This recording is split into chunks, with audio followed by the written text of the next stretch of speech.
Dans le cœur battant d'Arras, une tour de grès et de briques s'élève vers le ciel depuis près de 8 siècles.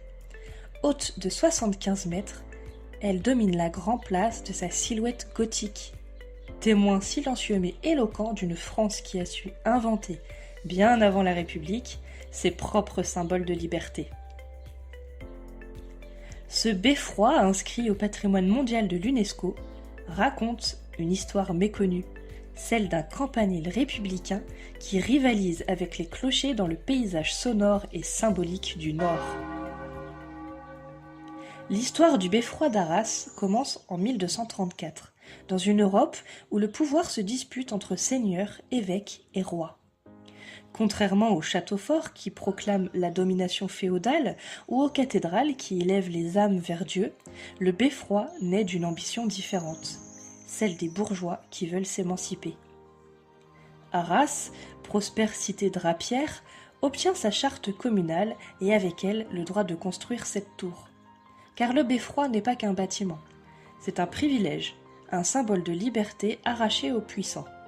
Seules les villes ayant conquis leur autonomie peuvent élever ces tours de liberté qui ponctuent le paysage flamand et artésien. L'architecture du beffroi d'Arras témoigne de cette ambition démocratique naissante. Sa base massive en grès abrite les archives communales, véritable trésor de la cité. Plus haut, la salle des échevins accueille les assemblées municipales. Au sommet, la cloche civile et non religieuse rythme la vie de la commune. Cette géométrie verticale raconte une hiérarchie nouvelle.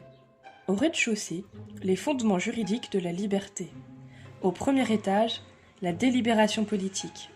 Au sommet, la voix du peuple qui s'élève. Une métaphore architecturale de la démocratie naissante. Sous la Troisième République, les beffrois du Nord connaissent une seconde jeunesse symbolique. Les républicains, en quête de racines françaises alternatives aux récits monarchiques et catholiques, redécouvrent ces tours communales. Ils y voient les ancêtres de leur mairie, les précurseurs de leur école laïque. L'expression campanile républicain naît de cette réappropriation. Comme les campaniles italiens accompagnent les palais communaux de Florence ou de Sienne, les beffrois nordistes incarnent un idéal civique face au pouvoir religieux. À Arras, cette dimension prend une résonance particulière. Le beffroi, reconstruit après les destructions de la Première Guerre mondiale, devient le symbole de la Renaissance républicaine. Dans le paysage sonore d'Arras, deux voix se répondent depuis des siècles. D'un côté, les cloches de la cathédrale Notre-Dame et Saint-Vaast appellent à la prière et marquent le temps liturgique. De l'autre, la cloche civile du beffroi rythme la vie laïque, ouverture des marchés, réunion du conseil ou même alerte en cas de danger.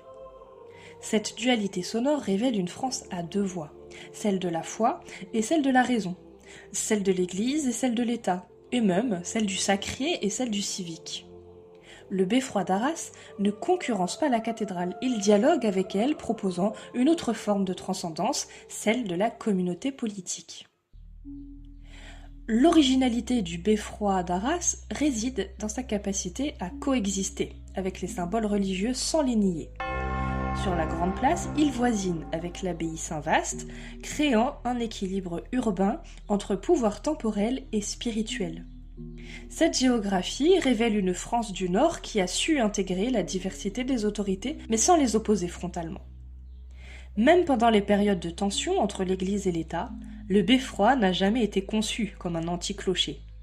Il propose simplement une alternative, un autre rapport au divin, celui de la cité qui se sacralise elle-même par ses institutions et ses libertés.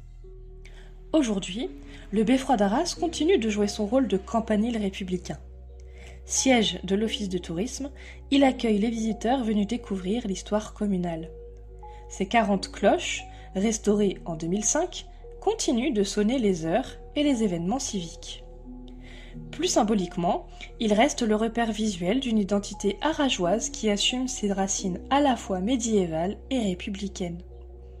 Dans une France qui s'interroge sur la place des symboles religieux dans l'espace public, le beffroi propose une voie originale, celle d'un sacré civique qui ne nie pas les autres formes de transcendance.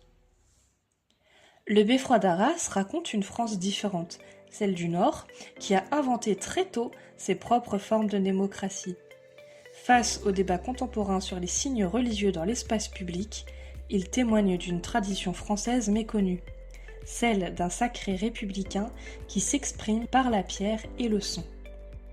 Cette exception nordiste nous rappelle que la laïcité française ne s'est pas construite contre le religieux, en tout cas pas toujours, car parfois elle s'est construite avec lui, dans un dialogue parfois tendu mais souvent créateur.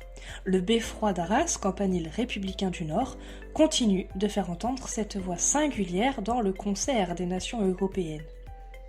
8 siècles après sa première pierre, il demeure ce qu'il a toujours été, la voix de la cité libre, l'écho des libertés communales et le rappel sonore que la démocratie française a des racines profondes qui sont enracinées dans le grès et dans la brique du Nord.